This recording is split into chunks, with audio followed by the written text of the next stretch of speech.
যারা আমরা গীতাকে ভালোবাসি, অনেক দিন ধরে ভাবছি গীতা পড়ব, গীতা কি জানবো, তাদের জন্য কিন্তু এই এপিসোড অত্যন্ত উপযোগী হবে। আমরা আজকে গীতা বিষয়ে কতগুলো প্রশ্ন এবং তার উত্তর জানব। প্রথম প্রশ্ন হচ্ছে, এই গীতা কি? এখন এই গীতা কি, যখন এই প্রশ্ন হলো, এর উত্তর কি হবে? উত্তর হচ্ছে, এখানে গীতা বলতে সাধারণত আমরা সেই বহুল প্রচলিত এবং সকলের মধ্যে বহু সমাদৃত সেই গ্রন্থটিকে বুঝব যাকে বলা হয় শ্রীমদ্ ভগবদ্ গীতা। তার মানে আরেকটি প্রশ্ন আসে, এই শ্রীমদ্ ভগবদ্ গীতা ছাড়া কি আরও অনেক গীতা আছে? হ্যাঁ, অবশ্যই আছে। যেমন উদ্ধব গীতা, ব্যাদ গীতা, এরকম নানান ধরনের গীতা কিন্তু আছে। আমরা আজকে যে গীতা পড়ব তা হলো শ্রীমদ্ ভগবদ্ গীতা। সবাই একবার আমার সাথে বলবো, শ্রীমদ্ ভগবদ্ গীতা। একসাথে শ্রীমদ্ ভগবদ্ গীতা। কিন্তু আমরা অনেকে বলি শ্রীমদ্ ভগবদ্ গীতা, কেউ বলি শ্রীমদ্ ভাগবত গীতা, এরকম নয়, ভাগবত নয়। ভাগবত পুরাণ, আমাদের যে 18টি পুরাণ আছে, মহাপুরাণ, ব্রহ্মবৈবর্ত পুরাণ, বিষ্ণু পুরাণ, অগ্নি পুরাণ, বায়ু পুরাণ, তেমনি ভাগবত পুরাণ একটি আছে, সেটি হচ্ছে শ্রীমদ্ ভাগবতম। শ্রীমদ্ ভাগবতম ওটা আলাদা। আর আমরা আজকে গীতা বলতে শ্রীমদ্ ভগবদ্ গীতা। তাহলে গীতা বলতে আমরা কি বুঝবো? শ্রীমদ্ ভগবদ্ গীতা। এখন যে এই প্রশ্নটি এলো, শ্রীমদ্ ভগবদ্ গীতা, তাই শ্রীমদ্ ভগবদ্ গীতা কি, কোথায়, কোন গ্রন্থের অন্তর্গত বা কি? তখন এর উত্তর হবে কি না, এই শ্রীমদ্ ভগবদ্ গীতা হলো আমাদের যে ভারতবর্ষের প্রাচীন দুটি মহাকাব্য আছে, একদম প্রাচীন, বিশ্বের সবচেয়ে সর্ববৃহৎ মহাকাব্য, তার নাম কি? উত্তর, তার নাম, একটির নাম রামায়ণ, আরেকটির নাম মহাভারত। এখন প্রশ্ন যদি আসে, এই রামায়ণ কে রচনা করেছেন? রামায়ণ রচনা করেছেন বাল্মীকি ঋষি, যিনি আগে কে ছিলেন? যিনি আগে ছিলেন একজন দস্যু।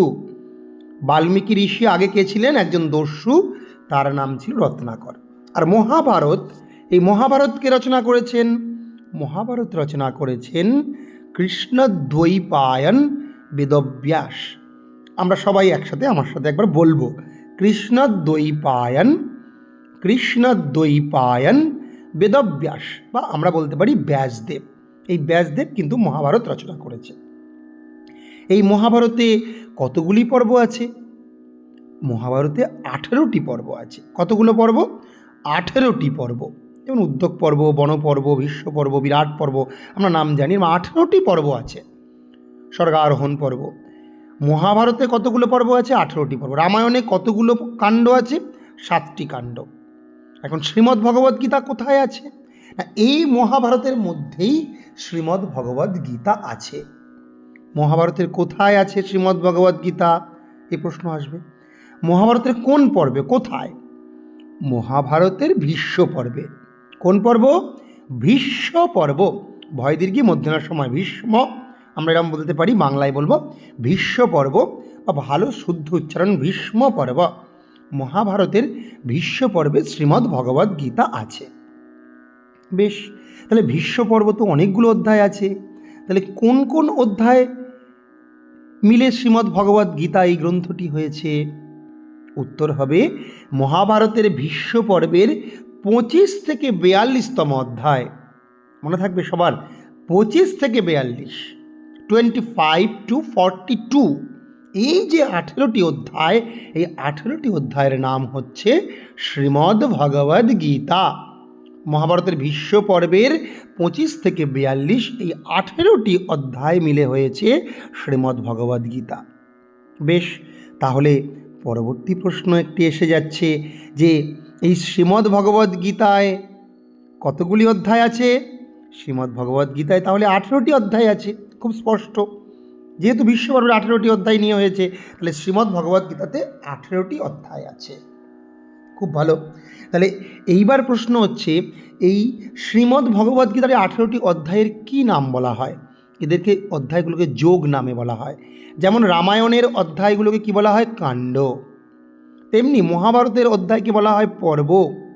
তেমনি এই গীতার যে অধ্যায় তার নাম বলা হয় যোগ। যেমন প্রথম অধ্যায়ের নাম কি? অর্জুন বিষাদ যোগ, অধ্যায় বা যোগ। দ্বিতীয় অধ্যায়ের নাম কি? প্রশ্ন আসতে পারে, সাংখ্য যোগ। তৃতীয় অধ্যায়ের নাম কর্মযোগ। চতুর্থ অধ্যায়ের নাম জ্ঞান যোগ। ষষ্ঠ অধ্যায়ের নাম ধ্যান যোগ। দশম অধ্যায়ের নাম বিভূতি যোগ। একাদশ অধ্যায়ের নাম বিশ্বরূপ দর্শন যোগ। এরকম নানান রকম। সপ্তদশ অধ্যায়ের নাম শ্রদ্ধাত্রয় বিভাগ যোগ। এই যোগ হচ্ছে নাম।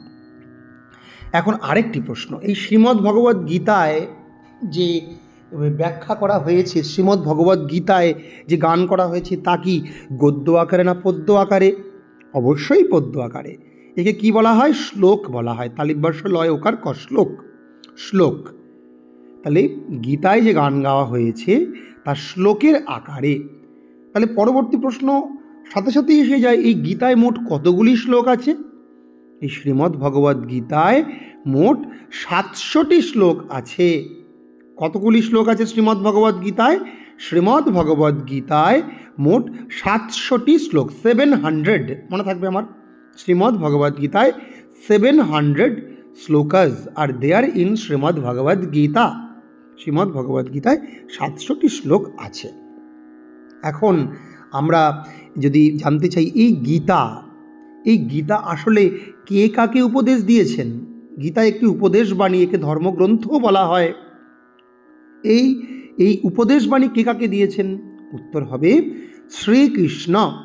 ভগবান শ্রীকৃষ্ণ, যিনি বসুদেবের পুত্র এবং দেবকীর পুত্র, সেই শ্রীকৃষ্ণ উপদেশ দিয়েছেন। কার প্রতি উপদেশ দিয়েছেন? পার্থ। এই পার্থর আরেক নাম অর্জুন। এই অর্জুনকে উপদেশ দিয়েছেন ভগবান শ্রীকৃষ্ণ। আচ্ছা, অর্জুন কে ছিল? প্রশ্ন আসতে পারে। অর্জুনকে আমরা জেনে নেব। অর্জুনকে না, আমাদের যে কুন্তী, মহাভারতে ছিল কুন্তী, পাণ্ডুর স্ত্রী ছিল কুন্তী, এবং এই পাণ্ডুপুত্র বলা হয় বা কুন্তী পুত্র, এদেরকে কন্তেও বলা হয়। এই পাণ্ডু এবং কুন্তীর মোট 5 জন পুত্র ছিল। কজন পুত্র ছিল? 5 জন। তারা কে কে? প্রথম বড় পুত্রের নাম হচ্ছে যুধিষ্ঠির, তারপরে কে না ভীম, তারপরে অর্জুন, তারপরে নকুল এবং সহদেব। অর্জুন ছিল এই পঞ্চপাণ্ডবদের মধ্যে একজন। পঞ্চপাণ্ডবদের মধ্যে তৃতীয় পুত্রের নাম হচ্ছে অর্জুন। যুধিষ্ঠির, ভীম, অর্জুন, নকুল, সহদেব। তৃতীয় পুত্রের নাম হচ্ছে অর্জুন। আমরা অর্জুন কে ছিল জানলাম। শ্রীকৃষ্ণ কে ছিলেন? শ্রীকৃষ্ণ ছিলেন বসুদেব এবং দেবকীর পুত্র। আমাদের আরও অনেক প্রশ্ন জানতে হবে। এই শ্রীমদ্ ভগবদ্ গীতায় প্রথম প্রশ্নটি কে করেছিলেন? ধর্মক্ষেত্রে, কুরুক্ষেত্রে প্রথমে কে প্রশ্ন করেছিলেন? উত্তর হবে ধৃতরাষ্ট্র। এই ধৃতরাষ্ট্র কি কুরুক্ষেত্রের ময়দানে উপস্থিত ছিলেন? প্রশ্ন আসবে। না, তিনি উপস্থিত ছিলেন না। ধৃতরাষ্ট্র কুরুক্ষেত্রের ময়দানে উপস্থিত ছিলেন না, স্পষ্ট উত্তর। সবাই ছিলেন কিন্তু ধৃতরাষ্ট্র ছিলেন না। কেন ছিলেন না? কারণ ধৃতরাষ্ট্র জন্ম থেকেই অন্ধ ছিলেন। তাহলে যদি জন্ম থেকে অন্ধ হন, ধৃতরাষ্ট্র কুরুক্ষেত্রের কি সমস্ত বৃত্তান্ত জানতে পেরেছিলেন? হ্যাঁ, জানতে পেরেছিলেন। কার মাধ্যমে? দিব্য দৃষ্টি সম্পন্ন সঞ্জয়ের মাধ্যমে। তাহলে মহাভারতে বা আমরা যদি জানতে চাই গীতায়, আমরা দেখেছি কোন চরিত্রের দিব্য দৃষ্টি ছিল? উত্তর হবে সঞ্জয়। সঞ্জয়ের কিন্তু দিব্য দৃষ্টি ছিল। সঞ্জয় এই দিব্য দৃষ্টি কার কাছ থেকে পেয়েছিলেন? সঞ্জয় এই দিব্য দৃষ্টি পেয়েছিলেন এই গীতা বা মহাভারতের রচয়িতা স্বয়ং ব্যাসদেবের কাছ থেকে। ব্যাসদেবের কাছ থেকে সঞ্জয় দিব্য দৃষ্টি পেয়েছিলেন। এটা উত্তর। আচ্ছা, যদি প্রশ্ন, এই কুরুক্ষেত্রের যুদ্ধক্ষেত্রে অর্জুনের সারথি কে ছিল? প্রশ্ন আসতে পারে। অর্জুনের সারথি আমরা যারা ছাত্রছাত্রীরা জানবো, অর্জুনের সারথি ছিলেন ভগবান স্বয়ং শ্রীকৃষ্ণ। শ্রীকৃষ্ণ ছিলেন অর্জুনের সারথি বা অর্জুনের প্রিয় সখা, প্রিয় বন্ধু। অর্জুনের যে রথ ছিল, সেই রথে একটি পতাকা ছিল, সেই ধ্বজ ছিল। এই ধ্বজের নাম কি? কপিধ্বজ। উত্তর কি হবে? এই ধ্বজের নাম হচ্ছে কপিধ্বজ, অর্থাৎ এই ধ্বজের নাম কপিধ্বজ। আচ্ছা, কপিধ্বজ কেন বলা হয়? এই ধ্বজে কী ছিল? না, ধ্বজে কপি বা হনুমান ছিল, তাই এই ধ্বজকে বলা হয় কপিধ্বজ। তাহলে অর্জুনের ধ্বজে কে ছিল? না, স্বয়ং হনুমান ছিল।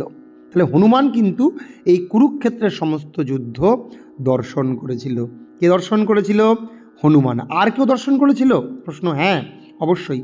ঘটোৎকচের পুত্র, ভীমের পুত্র ঘটোৎকচ, সেই ঘটোৎকচের পুত্র বর্বরিক কিন্তু ওখানে কুরুক্ষেত্রের যুদ্ধে কী কী হয়েছিল তা কিন্তু সমস্তটা কিন্তু দর্শন করেছিল। আমরা মোটামুটি আজকে এগুলো জানলাম। আর দু একটা প্রশ্ন আমরা জেনে নেব। এখানে বিভিন্ন শঙ্খের নাম আমাদের জানতে হবে। আচ্ছা, যুধিষ্ঠিরের যে শঙ্খ, কুরুক্ষেত্রের যুদ্ধে যে শঙ্খ বেজেছিল, সেই শঙ্খের, যুধিষ্ঠিরের শঙ্খের নাম কি? অনন্ত বিজয়। কি নাম? অনন্ত বিজয়। ঠিক। আর স্বয়ং শ্রীকৃষ্ণের শঙ্খের নাম কি? পাঞ্চজন্য। মনে রাখতে হবে, পাঞ্চজন্য। আর আমাদের যে অর্জুনের শঙ্খের নাম ছিল কি? দেবদত্ত। কি নাম ছিল? দেবদত্ত ছিল হচ্ছে অর্জুনের শঙ্খ। পাঞ্চজন্য ছিল কার শঙ্খ? শ্রীকৃষ্ণের শঙ্খ। যুধিষ্ঠিরের শঙ্খের নাম কি ছিল? যুধিষ্ঠিরের শঙ্খের নাম ছিল হচ্ছে অনন্ত বিজয়। আর যদি প্রশ্ন করা হয় যে এই কুরুক্ষেত্রের যুদ্ধে কি কি বাদ্যযন্ত্র তৎকালীন যুগে বেজেছিল, বাদ্যযন্ত্রের নাম, তখন বলতে প্রণব, যে আমরা দেখি যখন আমাদের প্রসেশনে বড় ড্রাম বাজে, সেখানে বড় যে ইনস্ট্রুমেন্ট নাম তার নাম হচ্ছে প্রণব। আনক মানে যেগুলো ছোটোগুলো বাজে সেটা আনক, প্রণব আনক। গোমুখ নামক বাদ্যযন্ত্র ছিল, ভেরি ছিল, শঙ্খ তো ছিলই, এরকম আরও অনেক কিন্তু বাদ্যযন্ত্র তখন ওই কুরুক্ষেত্রের রণাঙ্গনে বেজে ছিল। আমরা মোটামুটি আজকে গীতা সম্বন্ধে এই কয়েকটি প্রশ্ন জানলাম। পরবর্তীকালে আরও প্রশ্ন জানবো। আরেকটি প্রশ্ন আমরা জেনে নেব, এই শ্রীমদ্ ভগবদ্ গীতার আর কি কোনো নাম আছে? হ্যাঁ, আছে। এই শ্রীমদ্ ভগবতের আরেকটি নাম হচ্ছে গীতোপনিষদ। কি বলা হয়? গীতোপনিষদ। এটি কোন শাস্ত্রের অন্তর্গত? স্মৃতিশাস্ত্র, শ্রুতিশাস্ত্র, মোক্ষশাস্ত্র? মোক্ষশাস্ত্র। কেন? না, এই গীতা পাঠ করলে আমরা প্রকৃত জ্ঞান লাভ করতে পারবো। আর ছাত্র জীবনে এই গীতা কতটা উপকারী? অনেকটা উপকারী। আমরা পরের এপিসোডে এই ছাত্র জীবনের শ্রীমদ্ ভগবদ্ গীতা কীভাবে উপযোগী আমি ছোট ছোট প্রশ্নের আকারে সকল ছাত্রছাত্রীদের জন্য, যারা গীতা নতুনভাবে শিখতে আগ্রহী, গীতা শিখতে উৎসুক, গীতা সম্বন্ধে নতুনভাবে জানতে চাই, গীতা প্রবেশ করতে চাই, তাদের জন্য অবশ্যই আলোচনা করব। আমরা প্রত্যেকে কিন্তু এই গীতা পাঠ শুনবো। আরও যে আমার এই ইউটিউব চ্যানেলে আরও যে গীতা পাঠ আছে বিভিন্ন পর্যায়ে, কখনো পর্ব অনুযায়ী, কখনো সুর উচ্চারণ, কখনো গীতার মাহাত্ম্য, আমরা সমস্ত কিছু কিন্তু ফলো করব। সবাই ভালো থাকুন, সুস্থ থাকুন। নমস্কার।